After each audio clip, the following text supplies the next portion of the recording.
Udah dari awal lahir jualan keunikan, kali ini Nothing Phone 3 ambil karakter unik tersebut dan sepertinya berkreasi dengannya sedikit terlalu jauh. Tapi di luar unik tadi dan harganya yang cukup bikin kaget, Nothing Phone 3 masih punya beberapa hal yang bisa bikin pecinta HP anti mainstream cukup gila untuk membelinya. Yo guys, Nothing Phone 3. HP ini super aneh, super nyeleneh. Tapi kok gue suka ya? Walau ada satu sayangnya. Yuk kita review singkat smartphone yang satu ini yang punya potensi melegakan dahaga kalian, para pecinta smartphone anti mainstream. Let's go. Satu hal yang bikin Nothing Phone 3 nyeleneh adalah desainnya. Lihat posisi kamera telenya deh, gemes banget gak sih liatnya? Gue yang gak pernah punya masalah besar dengan asymmetrical design, itu tetap gatal ya, pengen geser dikit itu lensa ke tengah. Mungkin Nothing bikin posisinya seperti ini supaya bisa ngatur lensa periskop telefotonya sedemikian rupa supaya nggak perlu dibikin kamera island dengan kamera bump besar dan tebal. Mungkin. Tapi jujur buat gue ini ganggunya tuh di awal doang. Setelah seminggu make, gue nggak terlalu mikirin lagi. Yang buat gue nyeleneh juga adalah dengan dia meninggalkan sistem glyph interface di belakang dan menggantinya dengan glyph matrix yang, well, in some case itu lebih berguna. Tapi memang melenceng dari karakter Nothing yang udah kita familiar 3 tahun belakangan. Masa glyph interface kemarin cuma dipakai 2 generasi? Cepet amat ya? Gue suka glyph matrix karena gue adalah orang yang kalau naruh HP layar tuh ngadepnya ke bawah, terutama kalau lagi ketemu orang. Di glyph matrix by default kita punya beberapa app simple yang namanya glyph toys. Ada jam, terus kita bisa lihat kondisi baterai, lihat notif masuk dan lain-lain. Kita bisa switch antar toys dan berinteraksi dengan mereka dengan mencet capacitive button di back covernya.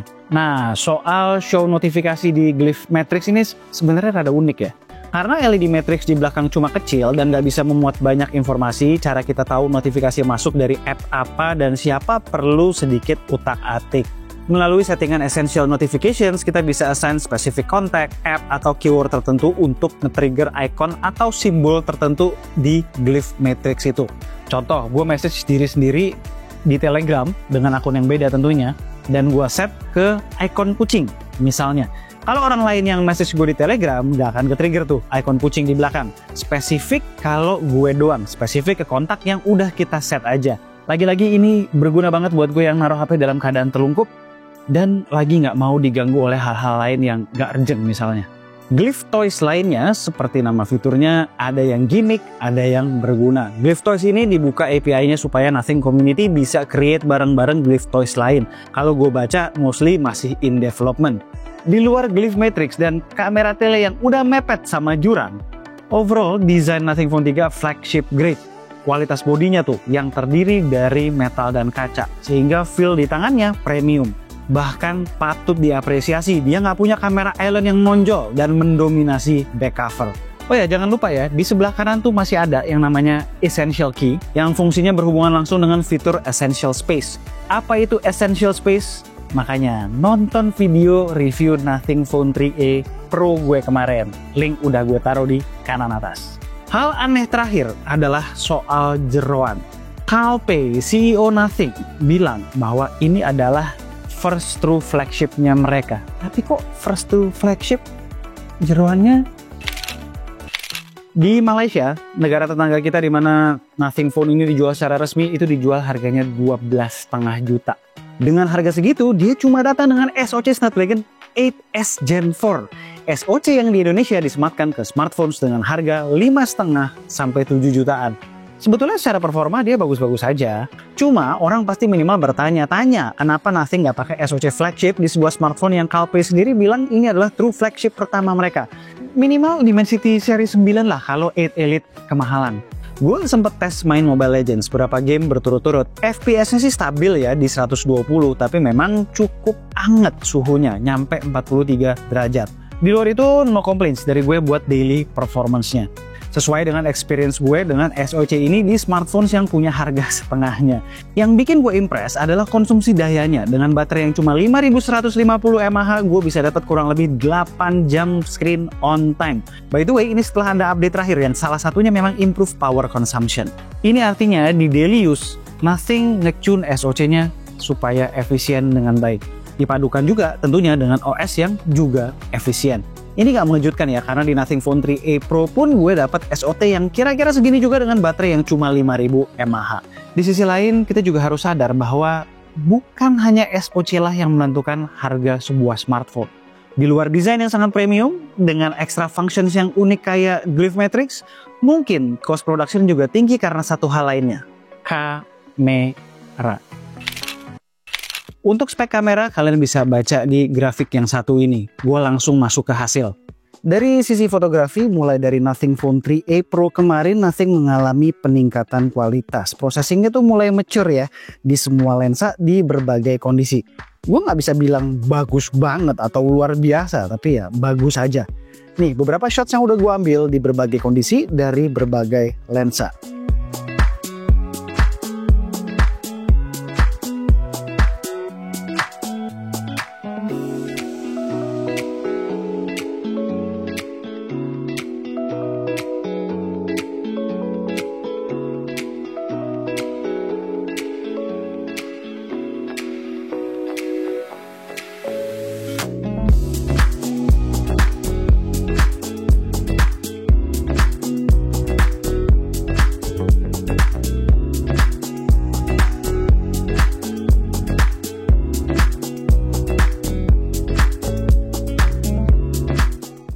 Mungkin kalian bingung ya bagusnya seberapa foto si Nothing ini. Kira-kira sedikit di bawah Reno 14 Pro lah levelnya, terutama di kondisi challenging dan telefoto.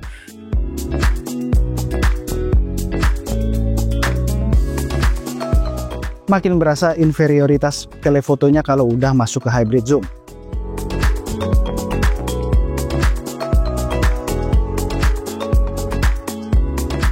Tapi menurut gue bukan itu poin dari fotografi di Nothing Phone 3 ini. Sama seperti Nothing Phone 3a Pro kemarin, kita bisa sharing preset antara user Nothing Phone 3 series. Cara importnya tuh gampang ya, tinggal scan QR doang. Nanti bakalan ada preset yang isinya nggak cuma filter warna, tapi lensa, focal length, dan modenya juga. Ini membuka cakrawala baru dalam eksplorasi kamera Nothing Phone 3 ini, dan membuat jepret-jepret semakin fun. Ini masuk banget ya, terutama di era film simulation, di kamera beneran yang semakin ngetren akhir-akhir ini.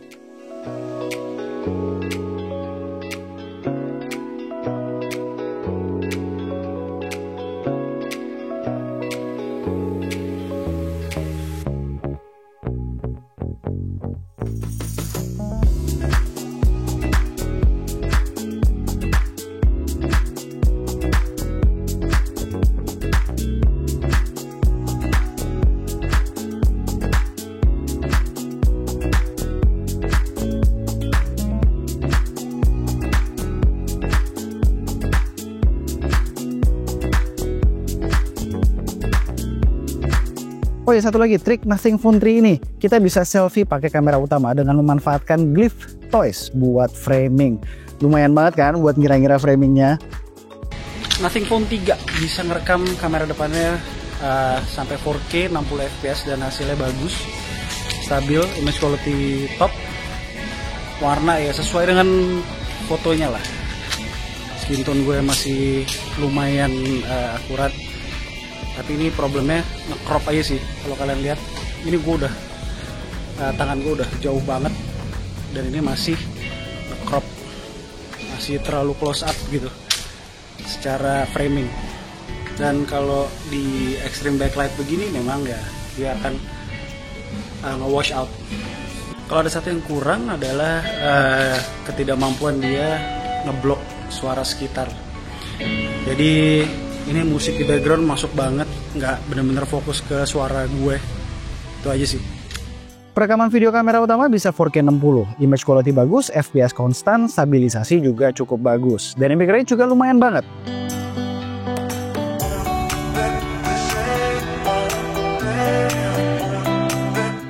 Satu yang disayangkan dari perekaman videonya di 4K 60, dia nggak bisa switch lensa. Jadi ini gue pindah ke 3X, ini lensa telenya gue tutup, dia nggak tutup, jadi artinya dia nggak pindah lensa.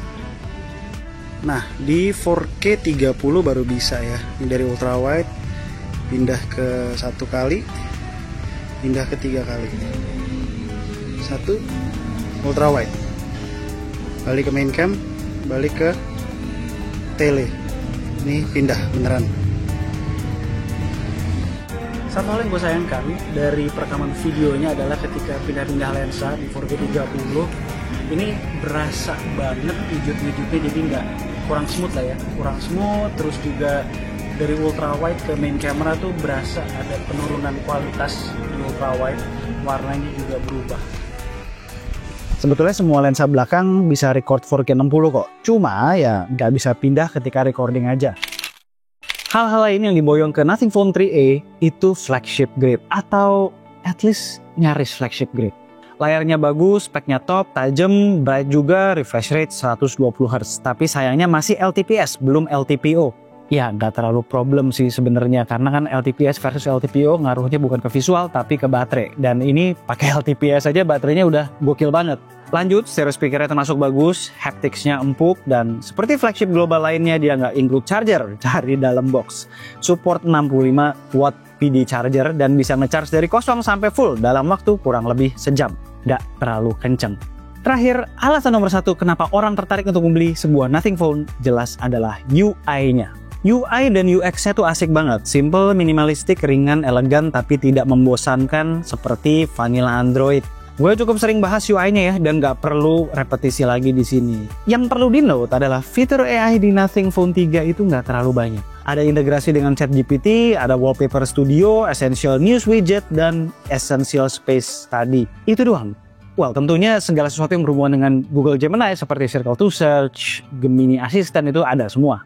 Cuma yang lain-lain seperti AI Productivity Tools atau AI Image Editor itu nggak ada sama sekali. Ini cukup mengecewakan karena artinya dia udah ketinggalan jauh dari smartphone mid-range sekalipun. HP 2 jutaan dari Tecno aja lebih lengkap AI-nya.